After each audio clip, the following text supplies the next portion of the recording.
신앙 고백하겠습니다. 전능하사 천지를 만드신 하나님 아버지를 내가 믿사오며 그 외아들 우리 주 예수 그리스도를 믿사오니 이는 성령으로 잉태하사 동정녀 마리아에게 나시고 본디오 빌라도에게 고난을 받으사 십자가에 못 박혀 죽으시고 장사한 지 사흘 만에 죽은 자 가운데서 다시 살아나시며 하늘에 오르사 전능하신 하나님 우편에 앉아 계시다가 저리로서 산자와 죽은 자를 심판하러 오시리라.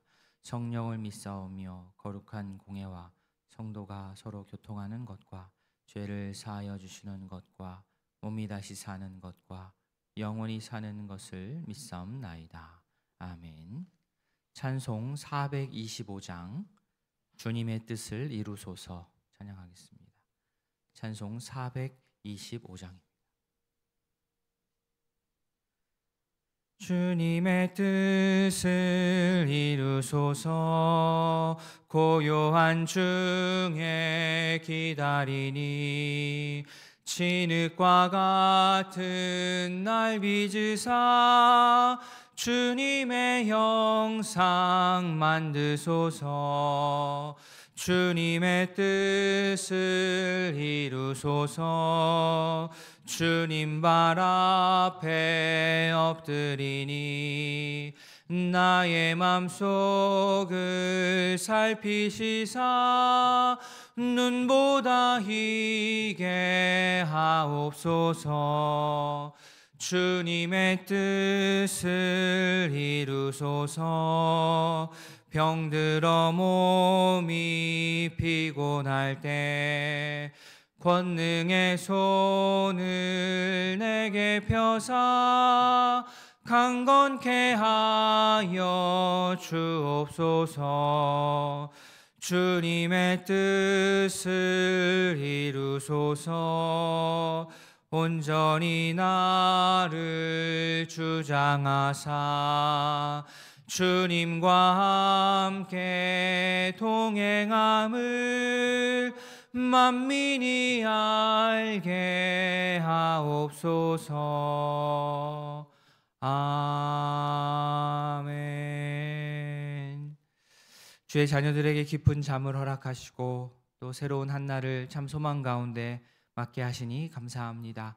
마음에 여러 근심과 걱정이 있지만 하나님을 아버지로 모시고 살아가는 우리이기에 또 우리 완전히 넘어지지를 않습니다.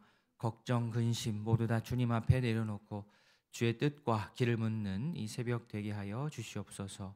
매일 말씀을 통해 하나님의 뜻을 더 잘 알아가게 하시고 말씀을 읽는 만큼, 말씀을 아는 만큼 우리의 인격 또한 성숙할 수 있기를 원합니다. 하나님의 형상이 우리 인생 가운데 드러날 수 있도록 우리를 아름답게 변화시켜 주시옵소서. 감사드리며 예수님의 이름으로 기도합니다. 아멘. 하나님의 말씀 학개 2장입니다.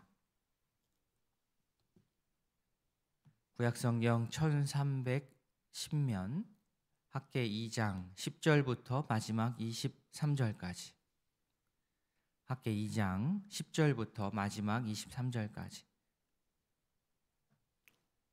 한 절씩 교독하겠습니다. 다리오 왕 제2년 9째 달 24일에 여호와의 말씀이 선지자 학개에게 임하니라. 이르시되 여호와가 말하노라. 너는 제사장에게 율법을 대하여 물어 이르기를 사람이 옷자락에 거룩한 고기를 쌓는데 그 옷자락이 만일 떡에나 국에나 포도주에나 기름에나 다른 음식물에 닿았으면 그것이 성물이 되겠느냐 하라. 학개가 물음에 제사장들이 대답하여 이르되 아니니라 하는지라.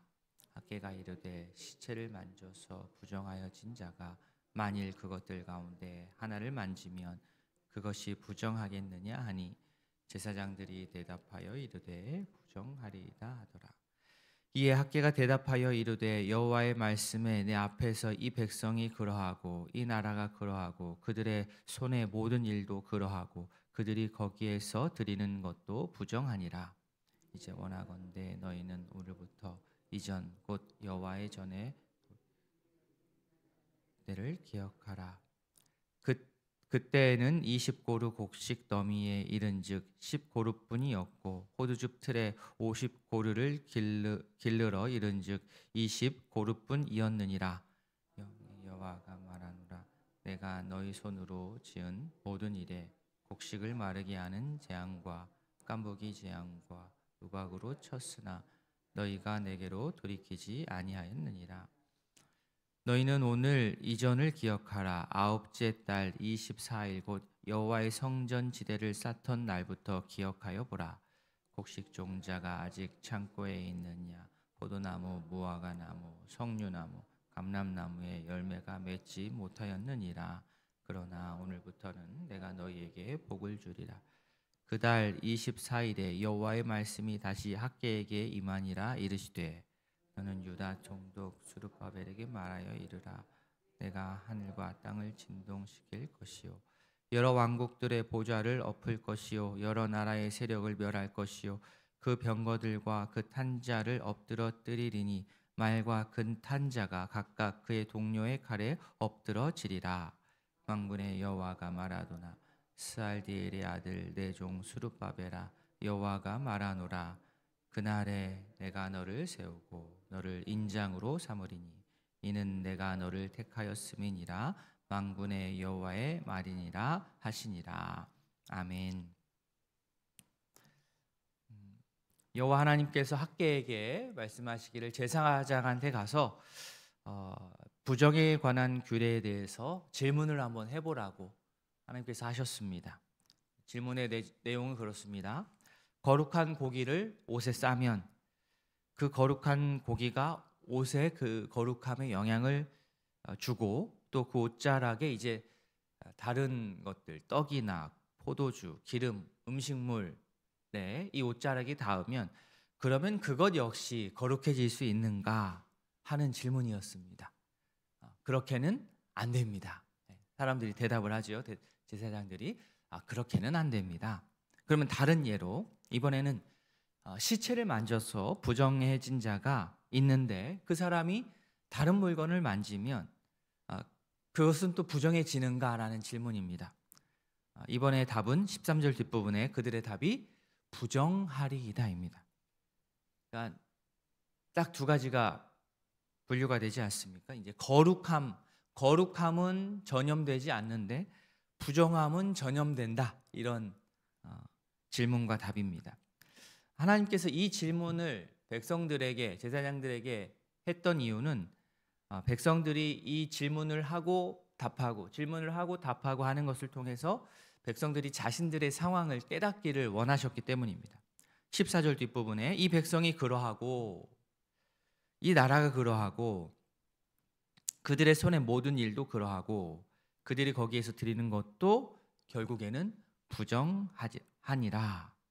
즉 유다 백성은 부정하고 그들이 하는 모든 일과 그들이 드리는 제물 역시 유다 백성이 부정하기 때문에 그 제물도 부정할 수 있다. 그들이 거룩한 제단에 제물을 바치고 거룩한 제사장에게 우리가 제물을 드리니 제사를 드리니 우리도 거룩해질 것이다 라는 생각이 착각이라는 겁니다. 부정한 자들이 드리는 제물은 부정해지고 그들로 인하여서 사회 역시 부정해집니다. 적은 부정이 공동체 전체를 물들입니다. 성전을 지금 학개에서가 성전 건축을 배경으로 하는 내용입니다. 성전 건축을 하는데 하나님의 자녀로서 소극적인 자세를 갖는 것은 단지 그것 하나, 성전을 건축하는데 소극적인 자세를 갖는 것, 그 영역 하나만의 문제가 아니고 그 생활의 태도가, 그 신앙의 태도가 생활 모든 전반에 영향을 줍니다. 성전 건축에 관한 바르지 못한 생각과 자세가 모든 일을 부정하게 만듭니다. 크고 화려한 성전을 지금 지어라라는 말이 절대로 아닙니다. 규모를 떠나서 성전을 우선하는 마음이 중요합니다. 성전을 그저 부정한 채로 방치하면 모든 것이 다 부정해질 수밖에 없습니다. 이것은 우선순위의 문제입니다. 성전 건축, 성전 제거는 이제 필요 없다 그러면서 성전 대신에 그냥 번제단에서 희생제사 드리는 것으로 우리 만족하자라고 하는 그들의 생각은 버려야만 했습니다. 우리 일상이 참 바쁩니다. 가정을 꾸려나가기에 우리의 시간과 재정이 항상 빠듯합니다. 그런데 그렇다고 하여서 오늘 말씀에 나오는 이 성전 재건으로 대변되는 그러한 하나님의 일을 다 뒤로 하고 나는 바쁘니까, 나는 빠듯하니까 내 일에만, 개인의 일에만, 우리 가정의 일에만 몰두한다면 오히려 그 일에 진척이 나지 않습니다. 이것이 신앙생활의 역설이자 신비입니다. 물론 가정을 돌보지 말아라, 오직 교회 일만 하라는 말씀은 절대로 아닙니다. 가정을 가혹하게 희생하면서까지 교회 일을 맡아서 하는 것은 하나님께서 절대 원하지 않는 모습입니다. 가정을 잘 돌봐야 됩니다. 잘 돌보면서 하나님의 일에 마음을 두고 우리 모두가 성실하게 임하기를 바랍니다. 교회를 잘 세우고 또 잘 이루면 교회에 속한 모든 성도의 가정이 함께 부흥한다는 사실을 우리가 꼭 기억하고 이러한 신앙의 신비를 직접 우리 모두가 경험하고 체험할 수 있기를 바랍니다. 거룩과 부정은 예배의 영역에만 국한하지 않고 우리의 일상생활, 실생활에서도 밀접하게 연관이 있습니다. 학개는 15절에서 성전의 기초가 놓이기 전의 상황을 한번 생각해 봐라 이렇게 제안합니다. 성전의 기초가 놓이기 전에 우리 어땠냐? 성전의 기초가 놓이기 전은 어땠고, 그리고 반면에 성전의 기초를 놓기 시작했을 때는 어땠는지, 이 두 개의 차이점을, 이 두 개의 다른 점을 한번 생각해 보아라. 자, 성전의 기초를 놓지 않고 거기에 대해서 우리가 마음을 두지 않고 그냥 개인적으로 지금 나는 농사가 너무 바쁘니까 농사 일에, 개인의 농사에 힘만 쏟았을 때에, 그러면 그냥 일반적인 상식으로는, 물리적으로는 내가 시간과 나의 어떤 물질과 힘을 다른 데 쏟지 않고 오직 한 군데만, 농사하는 것에만 썼기 때문에 그 결과는 무조건 좋아야 됩니다. 더 좋아야 됩니다. 내가 더 노력을 많이 기울였기 때문에. 그런데 실상은 그렇지가 않더라. 곡식 더미가 20개가 수확이 돼야 되는데 10개밖에 안 나왔습니다. 포도주가 50통이 나와야 되는데 이거 다 해보니까 20통밖에 안 나오는 거예요. 왜 그렇게 되었습니까? 17절에 나오듯 하나님께서 그들이 지은 모든 일에 곡식을 마르게 하는 재앙과 깐부기 재앙과 우박으로 치셨기 때문입니다. 하나님께서 그렇게 하셨음에도 불구하고 백성들은 깨닫지 않고 돌아오지 않았습니다. 하나님께서 답을 미리 알려주셨는데 답을 알면서도 그렇게 하지 않았습니다. 그런데 그랬던 그들이 마음을 고쳐 먹고 성전 재건에 딱 나섰을 때 하나님께서 19절 뒷부분, 그러나 오늘부터는 내가 너희에게 복을 주리라 라고 하셨습니다. 마치 하나님께서는 백성들이 그렇게 딱 마음을 고쳐 먹기를 기다리셨던 것처럼 복을 바로 선포하셨습니다.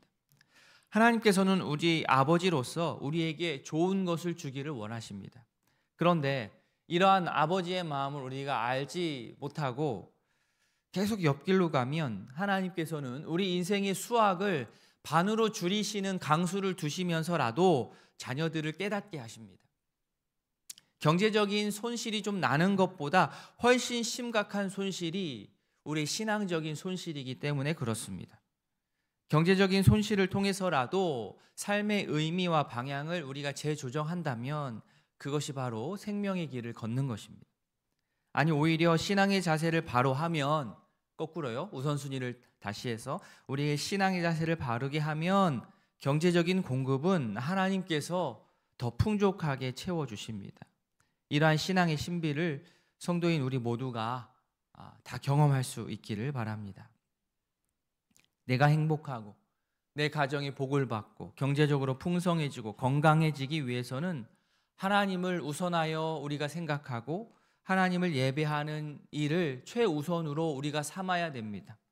바쁘다고, 힘들다고, 어렵다고 하나님을 향한 나의 마음과 시간과 재정과 힘을 줄여나가기 시작하면 힘들고 어려운 우리의 삶은 오히려 더 힘들어지고 더 어려워집니다. 성도가 삶의 우선순위를 분명하게 할 때 하나님께서는 성도인 우리가 사는 의미가 무엇인지를 분명하게 알려주실 것이고 부족함 없이 공급해 주실 것입니다.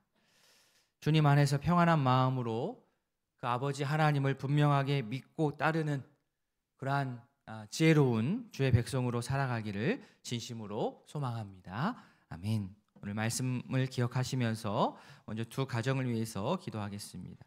김민정 집사님 가정, 온 가족 건강, 화목한 가정, 남편과 형제 구원을 위해서 우리 자녀들 서운, 준, 지혜롭게 성장할 수 있도록 기도해 주시기 바랍니다. 김재양 권사님 가정, 자녀들 가정 믿음으로 생업의 축복 있을 수 있도록 여기여기 강건해서 예배 잘 드릴 수 있도록 김재양 권사님 가정을 위해서 기도해 주시기 바랍니다. 오늘 말씀과 또 환우들의 건강 회복과 속해 있는 목장, 또 오늘 저녁에 있을 수요 기도회를 위해서 그리고 교회 일정과 우리 개인의 기도 제목으로 계속해서 아뢰도록 하겠습니다. 기도하시겠습니다. 하나님 아버지, 오늘 말씀을 기억하며 우리 생활에 우리 인생의 우선순위를 점검합니다. 아버지여, 우리 인생이 정말 하나님 중심으로 생각하고 바라고 나아갈 수 있도록